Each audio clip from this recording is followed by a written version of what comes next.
Hi friends, நம்ம இன்றைக்கி கால் side food side ரெண்டு பக்கமும் ட்ரேட் எடுத்தோம். பட் எதுவுமே வந்துட்டு நமக்கு ஆர்டர் ட்ரிகர் ஆகலை. புட் சைடு வந்துட்டு ஒரு ரிட்ரேஸ்மெண்ட்னால எடுத்தேன். பட் அது வந்து ஸ்ட்ராட்டஜி படி ஒர்க் ஆகலைன்னு சொல்லி அதை அப்படியே கட் பண்ணிட்டேன், அதாவது கேன்சல் பண்ணிட்டேன். கால் சைடில் வந்து 9:30 ரெண்டு ட்ரேட் இனிஷியேட் பண்ணேன். அது ப்ரைஸுக்கு வராமலே பவுன்ஸ் ஆயிடுச்சு.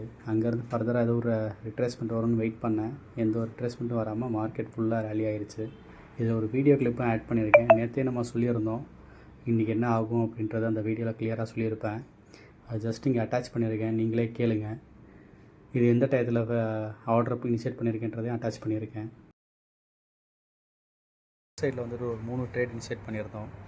காஸ்ட் தேர்ஸ்டேல வந்துட்டு ஒரு நல்ல ட்ரெண்டிங்காக இருக்கிறதுக்கு அதிக சான்சஸ் இருக்குது. இது ஏஎஸ்லேயே இருந்துச்சு. அதுக்கப்புறம் வெட்னஸ்டே தேர்ஸ்டேல வந்துட்டு ஒரு நல்ல ட்ரெண்டிங்காக இருக்கிறதுக்கு அதிக சான்சஸ் இருக்குது. இது ஏன் எடுத்தேன்றதை இப்போ சொல்கிறேன். இந்த சார்ட்டை பார்க்கும்போது உங்களுக்கே தெரியும், கேப்பப் ஆகிறதுக்கு அதிக வாய்ப்பு இருக்குது. கேப்பப் ஆச்சு அப்படின்னா அங்கேருந்து ஒரு ரேலி வர்றதுக்கும் சான்சஸ் அதிகமாக இருக்குது.